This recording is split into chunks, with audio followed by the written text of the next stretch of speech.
अब अगर हम बात करें अपूर्ण प्रतियोगी बाजार का स्वरूप, तो ये भी अपने आप में दो प्रकार का स्वरूप रखता है। जैसे पहले अगर इसके स्वरूप की बात करें तो वो है द्वैधिकार, यानी यहाँ पर किसी वस्तु के केवल दो विक्रेता होते हैं और ये दोनों ही जो विक्रेता होते हैं वो एक ही प्रकार की वस्तु का उत्पादन करते हैं। और द्वैधिकार की जो स्थिति होती है वहाँ पर जो होता है समान मूल्य नीति लागू होती है। जो विक्रेता होते हैं वो उस वस्तु का समान मूल्य निर्धारित करते हैं। दूसरे अगर हम इसके बाजार की बात करें तो अल्पाधिकार बाजार, यानी कि बहुत कम थोड़े से विक्रेता होते हैं वहाँ पर बाजार में, दो से लेकिन ज़्यादा होते हैं, एक और दो से ज़्यादा होते हैं, यानी कि एकाधिकार की स्थिति भी नहीं बन पाती, द्वैधिकार की स्थिति भी नहीं बन पाती। तो यहाँ पर जो थोड़े से ज़्यादा विक्रेता होते हैं तो वहाँ पर हम अल्पाधिकार की बात कर सकते हैं। तो यहाँ पर बहुत कम विक्रेता होते हैं। अब अगर हम भारत के संदर्भ में अगर हम इसकी बात करते हैं तो हम देखते हैं कि टाटा स्टील है या बोकारो का स्टील प्लांट है, मैसूर के स्टील प्लांट की अगर हम बात करें, या हम देखते हैं कि हिंदुस्तान स्टील है। तो ये कुछ ऐसी बड़ी कंपनियां हैं जो इनका जो स्टील का जो प्रोडक्शन होता है वो कुछ बड़ी कंपनियों के हाथ तक ही सीमित है। तो यहाँ पर हम कह सकते हैं कि ये जो कंपनियां हैं वो अल्पाधिकार बाजार के अंतर्गत हैं। तो आइए एक परिभाषा के आधार पर अल्पाधिकार बाजार को और अधिक अच्छे से समझने का प्रयास करते हैं।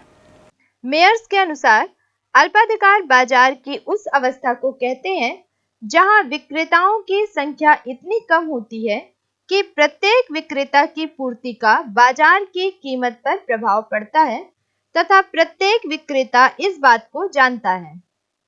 श्रीमती जॉन रॉबिन्सन के अनुसार अल्पाधिकार एकाधिकार एवं पूर्ण प्रतियोगिता की मध्यवर्ती स्थिति है जिसमें विक्रेताओं की संख्या एक से अधिक होती है, लेकिन इतनी बड़ी नहीं कि बाजार कीमत पर किसी एक के प्रभाव को नगण्य बना दी।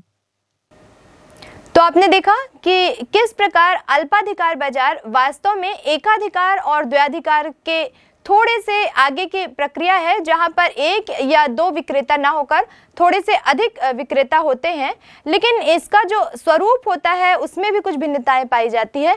तो आइए देखते हैं कि अल्पाधिकार बाजार का स्वरूप क्या है।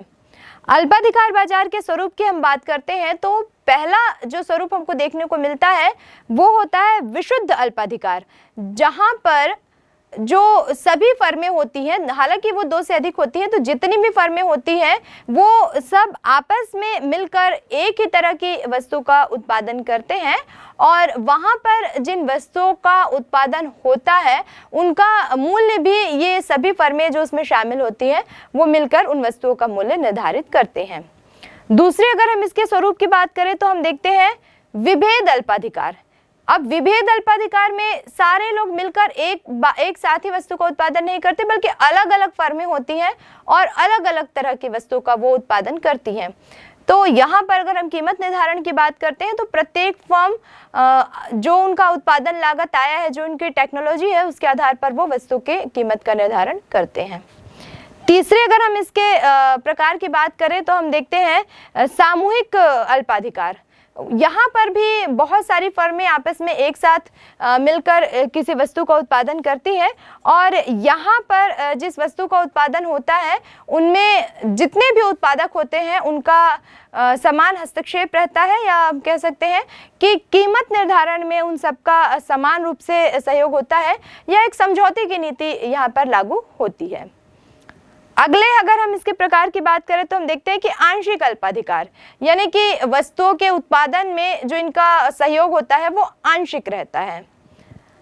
अगला जो इसका स्वरूप है वो है पूर्ण अल्पाधिकार, यानी पूर्ण रूप से अलग अलग फर्मों द्वारा अलग अलग तरह की नीति बनाकर वस्तु का उत्पादन इसके अंतर्गत किया जाता है। अब पूर्ण प्रतियोगिता क्या है और उसकी दशाएं क्या है, इसके बारे में हमने विस्तार से देखा, लेकिन कई बार हम देखते हैं कि उनकी जिन दशाओं का अध्ययन हम कर रहे हैं वो कहीं ना कहीं काल्पनिक सी लगती है, या कहीं ना कहीं ये लगता है कि इन सभी बिंदुओं का हम एक आलोचनात्मक अध्ययन भी कर सकते हैं। तो क्या वास्तव में ये दशाएं काल्पनिक हैं या किन बिंदुओं के आधार पर कैसे हम कह सकते हैं कि पूर्ण प्रतियोगिता की जिन दशाओं का के बारे में हम बात कर रहे हैं वो काल्पनिक है। आइए देखते हैं। सबसे पहली बात ये कि वहाँ पर ये माना गया कि क्रेता और विक्रेताओं की संख्या बहुत अधिक है, लेकिन साधारणतः बाजार में ऐसा होता नहीं है, क्योंकि एक निश्चित वस्तु के थोड़े से उत्पादक और थोड़े से विक्रेता होते हैं। अगर बहुत से उत्पादक या बहुत से विक्रेता हो जाएंगे तो जिस मूल्य की वो अपेक्षा कर रहे हैं वो शायद उनको ना मिल पाए, या दूसरे शब्दों में हम कह सकते हैं कि उनको लाभ की जगह हानि भी होने लगेगी। तो ये मान लेना कि किसी वस्तु के बहुत से विक्रेता या बहुत से क्रेता है, कहीं ना कहीं काल्पनिक सी धारणा लगती है। दूसरा अगर हम कहें तो देखते हैं कि पूर्ण प्रतियोगी बाजार में माना गया है कि जिन वस्तुओं का विक्रय होता है या उत्पादन होता है वो समरूप होती हैं, लेकिन वास्तव में ये भी काल्पनिक सी बात लगती है, क्योंकि जब अलग अलग विक्रेता हैं, अलग अलग उत्पादक हैं, तो जाहिर सी बात है उनके उत्पादन की टेक्निक, उनकी विधियाँ और उनके जो उत्पादन के साधन होंगे उनमें काफ़ी परिवर्तन होगा, काफ़ी चेंजेस होंगे। दूसरी बात, जो उत्पादन के जिन साधनों का, जिन कच्चे मालों का वो प्रयोग कर रहे हैं उसमें भी अंतर होगा। तो यहाँ पर जो उत्पादित वस्तु है वो कहीं ना कहीं समरूप तो नहीं पाई जाएंगी, भले उनमें छोटा अंतर हो, थोड़ा बहुत अंतर हो उनके रूप में, लेकिन आंशिक भिन्नता तो जरूर पाई जाएगी। यानी ये कहना कि वस्तुएं, सारी की सारी वस्तुएं समरूप है, ये कहीं ना कहीं काल्पनिक लगता है।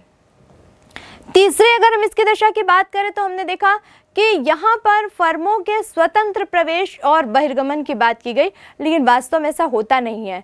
फर्मों के बाजार में आने और जाने में बहुत सारे सार्वजनिक प्रतिबंध भी रहते हैं और बहुत सारी जो कंपनियां रहती हैं वो प्रवेश और बहिर्गमन के लिए पर्याप्त मात्रा में प्रतिबंध लगा कर रखती हैं। वैसे ही अगला बिंदु अगर हम बाजार के पूर्ण ज्ञान की बात करें, हमने देखा कि पूर्ण प्रतियोगिता बाजार में जो विक्रेता या उत्पादक होते हैं वो वस्तु का के जो क्रेता होते हैं, ऐसा माना गया है कि उनको बाजार की दशाओं का पूर्ण ज्ञान होगा। यानी कि क्रेता क्या खरीदना चाहता है, क्या उसकी मांग है, क्या उसका फैशन है, उसको जो विक्रेता है वो भांप लेता है, वो जानता है। लेकिन वास्तव में ऐसा होता नहीं है। क्रेता की जो डिमांड होती है वो समय समय पर, ये बोलते हैं कि बहुत जल्दी जल्दी बदलती है। फैशन और रुचि में बहुत जल्दी जल्दी परिवर्तन होता है। तो ये कैसे हम कह सकते हैं कि विक्रेता जो है वो क्रेता की जो मनोदशा है उसको बहुत अच्छे से वो पढ़ लेता है और बाजार की दशाओं को वो बहुत अच्छे से जान सकता है। तो ये जो स्थिति है कि क्रेताओं का पूर्ण ज्ञान होता है, ये भी कहीं ना कहीं काल्पनिक सी लगती है। अगले बिंदु की अगर हम बात करें तो पूर्ण प्रतियोगिता बाजार में माना गया है कि उत्पत्ति के जो साधन होते हैं वो पूर्णतया गतिशील होते हैं, लेकिन वास्तव में कोई भी साधन गतिशील नहीं होता। यहाँ तक कि हम कहें तो कई बार तो पूंजी भी गतिशील नहीं होती है। तो यहाँ पर ये मान लेना कि उत्पत्ति के समस्त साधन गतिशील है, कहीं ना कहीं काल्पनिक से प्रतीत होता है। तो ये कुछ ऐसे बिंदु हैं जिनके आधार पर हम कह सकते हैं कि पूर्ण प्रतियोगिता की जो स्थिति है, जो पूर्ण प्रतियोगिता की दशाओं के निर्माण के लिए जो बिंदु दिए गए हैं वो कहीं ना कहीं काल्पनिक से प्रतीत होते हैं। अब अगर हम बात करते हैं अल्पाधिकार के विशेषताओं की, तो अल्पाधिकार की विशेषताओं के अंतर्गत सबसे पहले हम देखते हैं कि विक्रेताओं की संख्या का कम होना। हमने देखा कि एकाधिकार और द्वैधिकार से थोड़े से ही आगे की स्थिति अल्पाधिकार है। तो यहाँ पर एक या दो से अधिक विक्रेता होते हैं, लेकिन फिर भी अपेक्षाकृत, जैसे हम पूर्ण प्रतियोगिता बाजार के बारे में देखते हैं, उसकी अपेक्षा अल्पाधिकार में किसी वस्तु के थोड़े से विक्रेता होते हैं। दूसरे बिंदु की अगर हम बात करें तो मांग की अनिश्चितता यहाँ पर बनी रहती है।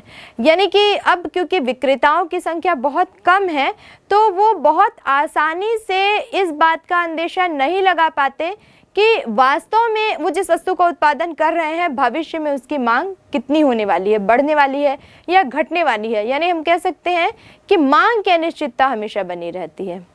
तीसरी इसकी विशेषता की बात करें तो हम देखते हैं कि परस्पर विरोधी प्रवृत्तियां जो होती है वो यहाँ पर प्रभावशाली रहती हैं।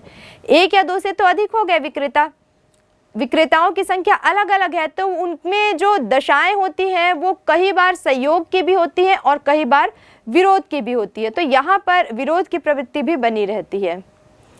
अगले हम इसकी विशेषता की बात करें तो हम देखते हैं कि एकाधिकारी तत्व भी यहाँ पर प्रभावशाली रहता है। अब क्योंकि हमने देखा कि बहुत कम विक्रेता होते हैं, बहुत कम उत्पादक होते हैं, तो कहीं ना कहीं एक जो विक्रेता है वो बाकी विक्रेताओं को हटाकर अपना एकाधिकार स्थापित करने, अपने स्वामित्व को, अपनी जड़ों को मजबूत करने का लगातार प्रयास करता रहता है। तो ये एक इसकी विशेषता है।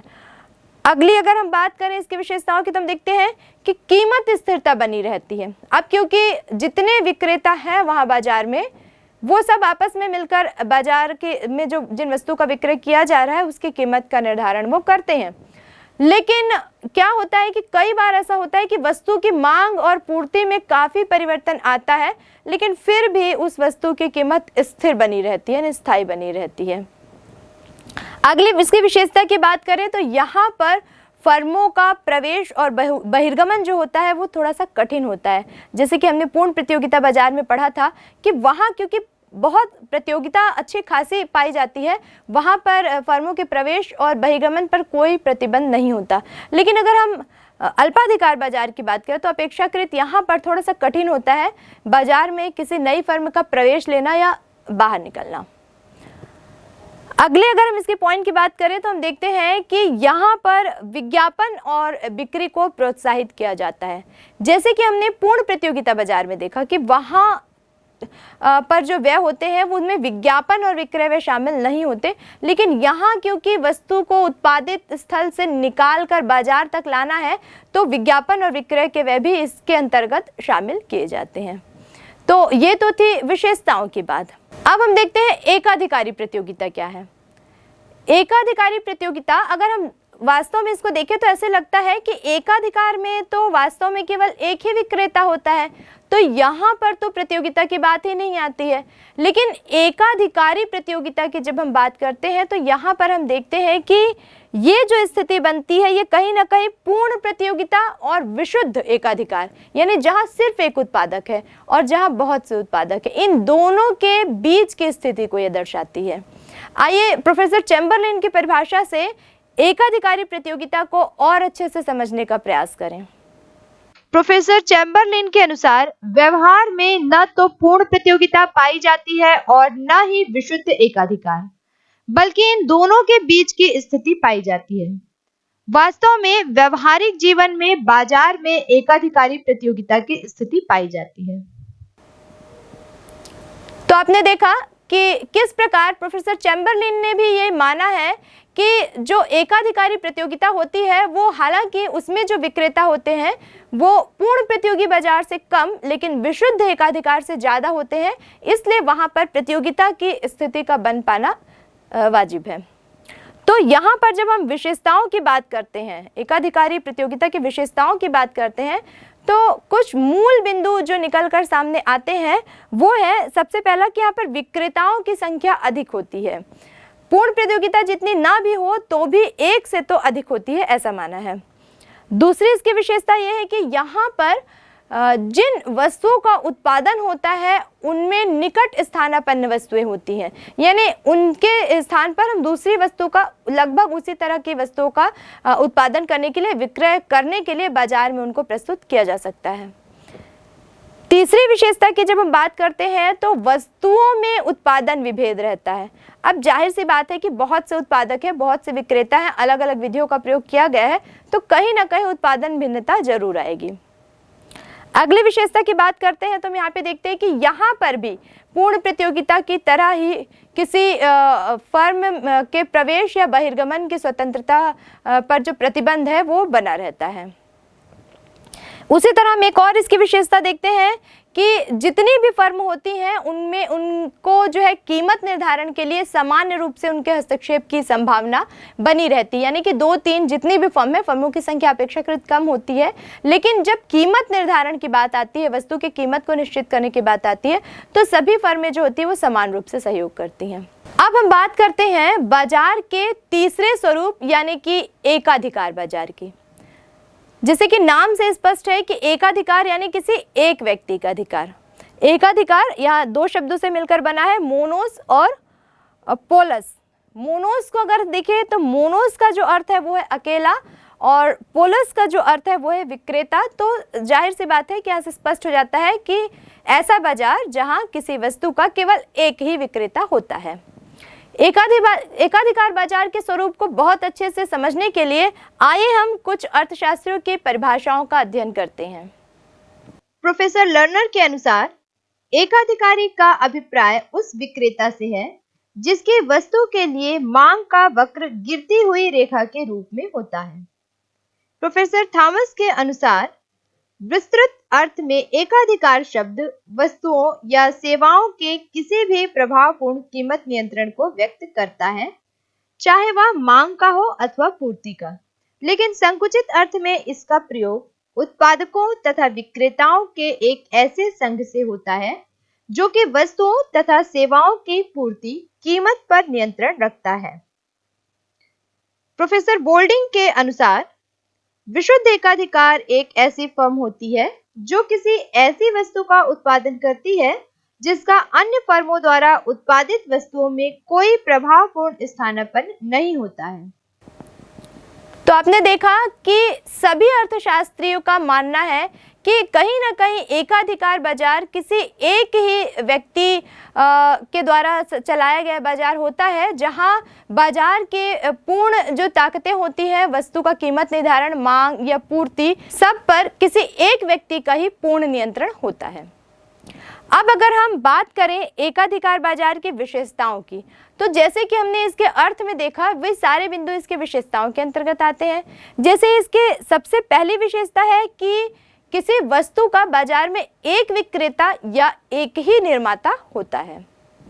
दूसरे अगर हम इसकी विशेषता की बात करें तो हम देखते हैं कि पूर्ति पर पूरा का पूरा नियंत्रण सिर्फ उसी एक व्यक्ति का होता है।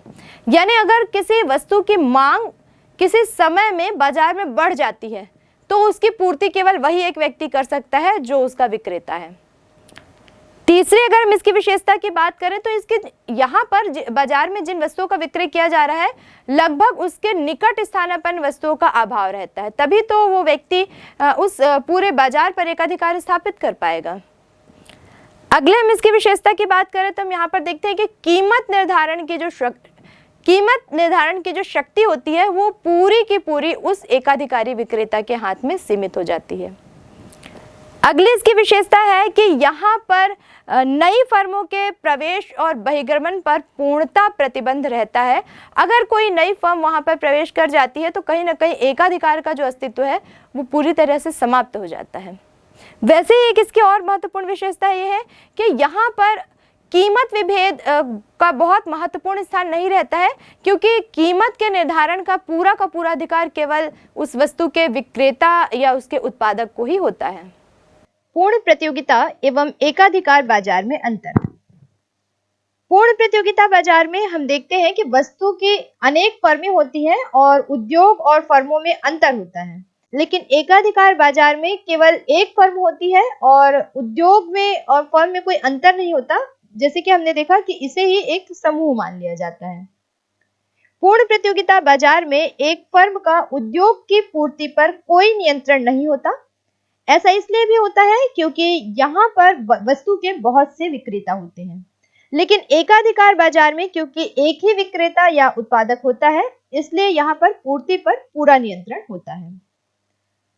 पूर्ण प्रतियोगिता बाजार में फर्मों को उद्योग में प्रवेश करने या बहिर्गमन की पूरी स्वतंत्रता होती है, लेकिन एकाधिकार बाजार में इस तरह की स्वतंत्रता नहीं होती। यहाँ पर किसी दूसरे फर्म के प्रवेश का पूर्णता प्रतिबंध होता है। पूर्ण प्रतियोगिता बाजार में समरूप वस्तुओं का उत्पादन यानी कि एक समान ही वस्तु का उत्पादन किया जाता है। ये भी हो सकता है कि समरूप वस्तु का उत्पादन होने के कारण पूर्ण स्थानापन्न वस्तुएं बाजार में उपलब्ध हों, लेकिन एकाधिकार बाजार में वस्तु की कोई निकट स्थानापन्न वस्तु बाजार में नहीं होती है। पूर्ण प्रतियोगिता बाजार में हम देखते हैं कि फर्में मूल्य निर्धारक न होकर मूल्य स्वीकार करने वाली होती है, यानी जो मूल्य निर्धारित कर दिया जाता है वही उन्हें स्वीकार करना होता है। लेकिन एकाधिकारी क्योंकि अकेला स्वामी होता है, इसलिए वो स्वयं वस्तु का मूल्य निर्धारित करता है। पूर्ण प्रतियोगिता की एक महत्वपूर्ण विशेषता यह है कि वहां पर उत्पादित या विक्रय की जाने वाली वस्तुओं का मूल्य एक होता है, लेकिन एकाधिकार में मूल्य विभेद की संभावना परिस्थिति के अनुसार या समय के अनुसार बदलती रहती है। पूर्ण प्रतियोगिता बाजार में हम देखते हैं कि औसत आय और सीमांत आय दोनों की एक ही रेखा होती है, लेकिन आधार रेखा के समानांतर होती है। जबकि एकाधिकार बाजार की हम बात करें तो एकाधिकार बाजार में औसत आय और सीमांत आय दोनों ही रेखाएं अलग होती है। सीमांत आय रेखा औसत आय रेखा से नीचे रहती है। दीर्घकाल में जो पूर्ण प्रतियोगिता बाजार है वहां दीर्घकाल में केवल सामान्य लाभ की प्राप्ति होती है, जबकि एकाधिकार प्रतियोगिता में दीर्घकाल में असामान्य लाभ अर्जित कर सकती है, क्योंकि एकाधिकारी व्यक्ति वस्तु के मूल्य निर्धारक का अकेला स्वामी होता है। वो समय के अनुसार, परिस्थिति के अनुसार वस्तु के मूल्य को परिवर्तित कर देता है। एकाधिकार और एकाधिकृत प्रतियोगिता में अंतर अगर हम देखते हैं तो हम पाते हैं कि एकाधिकार के अंतर्गत केवल एक फर्म होती है, जबकि एकाधिकृत प्रतियोगिता में कई फर्में होती हैं। विभिन्न फर्में जो होती हैं वो एक उद्योग के रूप में जब सम्मिलित होती हैं तो समूह का रूप धारण कर लेती हैं। एकाधिकार में हम देखते हैं कि एक समान वस्तु का उत्पादन किया जाता है, जबकि एकाधिकृत प्रतियोगिता में विभेदीकृत वस्तु, अलग अलग तरह की वस्तु का उत्पादन किया जाता है। एकाधिकार बाजार में हम देखते हैं कि वस्तु के निकट स्थानापन्न वस्तु नहीं होती है, लेकिन एकाधिकृत प्रतियोगिता में जिन वस्तुओं का उत्पादन किया जाता है उनकी निकट स्थानापन्न वस्तुएं पाई जाती हैं। एकाधिकार बाजार में कीमत विभेद यानी कीमत में परिवर्तन संभव है, लेकिन एकाधिकृत प्रतियोगिता में कीमत विभेद का महत्वपूर्ण प्रभाव पड़ता है। विक्रय लागत की अगर हम बात करें तो एकाधिकार में इसे इग्नोर किया जाता है। एकाधिकार के अंतर्गत विक्रय लागतों का कोई महत्व नहीं होता, लेकिन एकाधिकृत प्रतियोगिता में विक्रय लागतों को शामिल किया जाता है, इसलिए कहा जा सकता है कि विक्रय लागतों का महत्वपूर्ण प्रभाव इस पर पड़ता है। एकाधिकार बाजार में नई फर्मों के प्रवेश पर प्रतिबंध रहता है, जबकि एकाधिकृत प्रतियोगिता में नई फर्म उद्योग में प्रवेश भी कर सकती है और बाहर भी निकल सकती है।